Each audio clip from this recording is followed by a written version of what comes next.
नमस्कार। मैं वीरेंद्र कुमार अधिवक्ता और आप सभी YouTube के दर्शकों श्रोताओं को YouTube के इस चैनल रियल नॉलेज पर स्वागत है। और आज मैं पुनः पूर्व की भांति इस चैनल पर अपना एक संक्षिप्त चर्चा लेकर हाजिर हूँ। तो आज मैं चर्चा करने जा रहा हूँ राम और रामायण पर।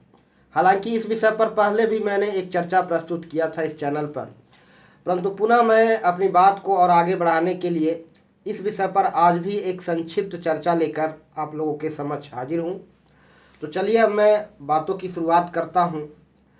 रामायण में राम कथा का वर्णन है। रामायण का मतलब है राम प्लस आयन, राम के कथा, आयन मतलब कथा, राम के जीवन वृतांत, राम की जीवन यात्रा। और रामायण एक अत्यंत पुराना धर्म ग्रंथ है। वेद पुराण के बाद दुनिया का सबसे पुराना धर्म ग्रंथ रामायण है। रामायण की रचना कब हुई, राम का जन्म कब हुआ, इसके बारे में किसी को भी स्पष्ट तिथि पता नहीं है। राम के जन्म के तिथि के बारे में अनुमान लगाए गए हैं। इतिहासकारों के शोधानुसार राम के जन्म की तिथि का अनुमान लगाया गया है, तीर तुका लगाया गया है। तो इतिहासकारों के शोधानुसार राम की जन्म की तिथि का आंकलन किया गया है, अनुमान लगाया गया है 5114 ईसा पूर्व, यानी ईसा के जन्म से 5114 वर्ष पूर्व राम की जन्म का अनुमान लगाया गया है। दूसरी, रामायण की रचना का काल भी 5075 ईसा पूर्व माना गया है, अर्थात राम के राज्याभिषेक के समय रामायण की रचना हुई। और रामायण के रचयिता आदि कवि वाल्मीकि ऋषि हैं। वाल्मीकि जी ने रामायण की संरचना की थी। तो यह मात्र एक तीर तुका है, एक अनुमान है राम के जन्म के बारे में और रामायण की रचना के समय के बारे में स्पष्ट तिथि नहीं है। तो लगभग ऐसा माना जाता है कि रामायण की रचना 5075 ईस्वी पूर्व हुआ था और राम का जन्म भी 5114 ईस्वी पूर्व हुआ था। तो रामायण अत्यंत पुराना धर्म ग्रंथ है और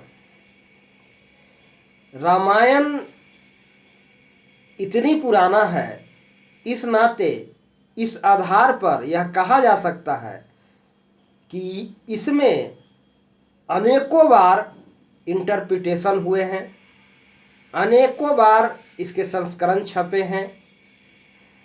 और साथ ही रामायण राम कथा अब तक 300 से लगभग 1000 राम कथाएं लिखी गई है। 300 से लगभग 1000 राम कथाएं लिखी गई है और सब में कुछ न कुछ अंतर, विद्वानों के अनुसार सब में कुछ न कुछ अंतर है, कुछ नाम मात्र का ही है लेकिन अंतर है। लेकिन सभी राम कथा का आधार वाल्मीकि द्वारा रचित रामायण ही है। और सबसे लोकप्रिय राम कथा है रामचरितमानस, जो 16वीं शताब्दी में गोस्वामी तुलसीदास द्वारा रची गई थी, लिखी गई थी, जो एक अवधी भाषा में लिखी गई है। तो इतनी पुराना धर्म ग्रंथ होने के नाते यहाँ यह गुंजाइश बनी हुई रहती है कि इसमें कुछ अमूलचूल परिवर्तन हुआ होगा। खैर, चाहे जो भी हो, राम कथा में जो राम के आदर्श का प्रस्तुति हुई है, राम के प्रसंग, रामायण में जो प्रसंग का वर्णन है, वह वाकई में जीवन को कल्याण करने के लिए है, जीवन के उद्धार करने के लिए है। यदि आप राम के आदर्शों को, मर्यादित आदर्शों को हम अपने जीवन में उतारें तो निश्चित रूप से मानव जाति का कल्याण होगा और मानव जाति के समस्याओं का समाधान होगा और मानव जाति के समस्या का हल होगा। तो इस संदर्भ में एक और बातें हमारे समाज में प्रचलित है। कुछ लोगों का मानना है कि रामायण एक इतिहास है, एक ऐतिहासिक घटना है। राम का जन्म एक ऐतिहासिक घटना है, अर्थात राम का जन्म हुआ था और लंका के रावण के साथ राम का युद्ध भी, लंका के राजा रावण के साथ राम का युद्ध भी हुआ था और रावण को इस युद्ध में पराजित होना पड़ा, राम विजयी हुए। और दूसरी ओर कुछ लोगों का ऐसा भी मत है कि रामायण मात्र आदि कवि वाल्मीकि जी का एक कपोल कल्पित साहित्य है, एक कपोल कल्पित साहित्य के अतिरिक्त और कुछ नहीं है। खैर, चाहे जो भी हो, मैं यहां कहना चाहूंगा कि कल्पना निराधार नहीं होता है। कल्पना का आधार से गहरा ताल्लुक होता है, कल्पना का यथार्थ से गहरा संबंध होता है। कल्पना निराधार नहीं हो सकता और कल्पना और यथार्थ में बहुत गहरा संबंध है। कल्पना यथार्थ पर ही आधारित होता है, यथार्थ नहीं तो कल्पना संभव भी नहीं। और कल्पना यह मनुष्य का हाड़ मांस का शरीर नहीं करता है, यह कल्पना शरीर नहीं कर सकता। शरीर तो मात्र एक निर्जीव है और यह मिट्टी है, इसके अतिरिक्त कुछ नहीं है। कल्पना करने का काम इस शरीर के में विद्यमान वह जीव है जो कल्पना करता है, और वह जीव निर्विकार है। वह जीव को ही हम नाम अंतश्चेतना देते हैं, उस जीव को ही नाम हम अंतरात्मा कहते हैं, और वही इसकी कल्पना करता है। और इस अंतरात्मा को ही हम भगवान की श्रेणी में रखते हैं। यह निर्विकार है, इसमें कोई खामियां नहीं है।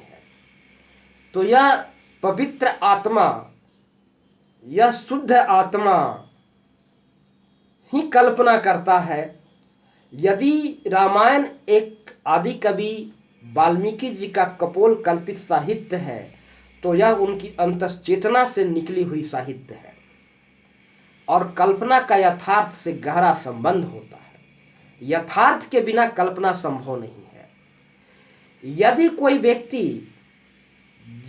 यदि किसी व्यक्ति के जन्म के बाद उसके परिस्थितियां, उसके माहौल ऐसा रहा हो कि उसे जीवन में कभी भी अच्छाई का सामना नहीं करना पड़ा हो, उसके जीवन में कभी भी अच्छे लोगों का सामना नहीं करना पड़ा हो, सिर्फ और सिर्फ दुष्ट, दुर्जन, अनाचारी, अत्याचारी, पापी, भ्रष्टाचारी का ही सामना हुआ हो, और समाज में चहुओर उसके चारों ओर केवल भ्रष्टाचार, अनाचार, पाप, दुष्कर्म ही व्याप्त हो, एक भी इंसान से अच्छा नहीं बचा हो, ऐसे परिस्थिति में कोई व्यक्ति एक अच्छा इंसान की कल्पना नहीं कर सकता। ऐसे परिस्थिति में कोई व्यक्ति राम की कल्पना नहीं कर सकता, क्योंकि उसने जन्म के बाद कुछ ऐसा देखा ही नहीं, कोई इंसान को देखा ही नहीं, उसके सामने कोई इंसान आया ही नहीं, इंसान से सामना हुआ ही नहीं, इसलिए वह इंसान की कल्पना कर ही नहीं सकता। वह जब भी कल्पना करेगा तो दुष्ट का, दुर्जनों का। फिर ऐसे स्थिति में राम की कल्पना संभव नहीं है। तो कोई ऐसा है जिसे उसने जीवन में ऐसा अनुभव किया है कि दुनिया में कोई इंसान रहा होगा जो जीवन में उसे जिसका उसे फेस करना पड़ा होगा, जिसके आधार पर ऐसी कल्पना बन पड़ी, ऐसी कल्पना संभव हुआ। यहाँ पर मैं एक बात को स्पष्ट करने के लिए महाभारत का यहाँ एक उदाहरण देना चाहूँगा। एक समय की बात है, महारानी गांधारी जो धृतराष्ट्र की पत्नी थी, एक बार रात में स्वप्न देखती है कि पूरा हस्तिनापुर आग में जल रहा है। अचानक से उसकी नींद खुलती है और वह चीख करके अपने पति धृतराष्ट्र से लिपट जाती है और कहती है कि आज स्वामी, मैंने एक बहुत ही बुरा स्वप्न देखा है, पूरा हस्तिनापुर आग में जल रहा है, और यह स्वप्न से मैं बहुत डर गई, भयभीत हो गई। और बाद में ऐसी घटना घटी कि हस्तिनापुर विनाश हुआ, युद्ध के आग में समाया और हस्तिनापुर की नाश हुई। तो यह कल्पना, आग से जलती हुई हस्तिनापुर की जो स्वप्न गांधारी ने देखी, ऐसा स्वप्न कैसे आया, इसके पीछे साइकोलॉजिकल कारण है क्योंकि मनुष्य अपने जीवन में आग से जलती हुई वस्तुओं को अनेकों बार फेस किया है, अनेकों बार अनुभव किया है। आग और उससे जलती हुई किसी वस्तु को मनुष्य अनेकों बार फेस करता है, अनुभव किया है, व्यवहारिक तल पर प्रैक्टिकली अनुभव किया है, और यही अनुभव उसके दिमाग में बैठे रहते हैं, और कल्पना भी, स्वप्न भी उसी के इर्द गिर्द नाचते रहता है, उसी पर आधारित होता है, क्योंकि ये दिमाग में अनुभव बैठा हुआ है। तो स्वप्न भी उसी से आधारित होता है। आग और आग से जलती हुई वस्तुओं का अनुभव है मेरे पास, और स्वप्न भी उसी पर केंद्रित है। तो प्रैक्टिकल व्यवहारिक तल पर हमने यथार्थ को जो अनुभव किया है, स्वप्न कल्पना भी उसी पर आधारित होता है, उसी पर केंद्रित होता है, उसी से रिलेटेड होता है, उसी से संबंध होता है, उसी से संबद्ध होता है। कल्पना निराधार नहीं है। तो चाहे जो भी हो, यह कपोल कल्पित साहित्य या इतिहास, यह ज्यादा माथापेची करने का विषय नहीं है। गौरतलब बात यह है कि रामायण में जो बातें कही गई है, जो आदर्श प्रस्तुत की गई है, क्या उसको जीवन में उतारने से मानव जीवन का कल्याण संभव है? क्या हमारी समस्या का हल संभव है? यदि है तो निश्चित रूप से यह हमारे लिए बहुत महत्वपूर्ण है, उपयोगी है, और जगत कल्याण के लिए है, और हमें अपने जीवन में उतारना चाहिए। और रामायण में वर्णित आदर्शों को जीवन में उतार करके हम अपनी भला कर सकते हैं, अपना कल्याण कर सकते हैं। तो आज मैं ज़्यादा कुछ कहने में असमर्थ हूँ, समय का अभाव है, और आज मैं अपनी चर्चा को यहीं समाप्त करता हूँ। और सभी दर्शकों से मेरा गुजारिश है कि यदि मेरी बातें पसंद आए तो इस चैनल पर प्रस्तुत किया गया वीडियो को अधिकतम लोगों को शेयर करें, और इस चैनल को सब्सक्राइब अवश्य करें। और अंत में मैं सभी दर्शकों को प्यार भरा नमस्कार बोलना चाहूँगा। तो नमस्कार, जय श्री राम।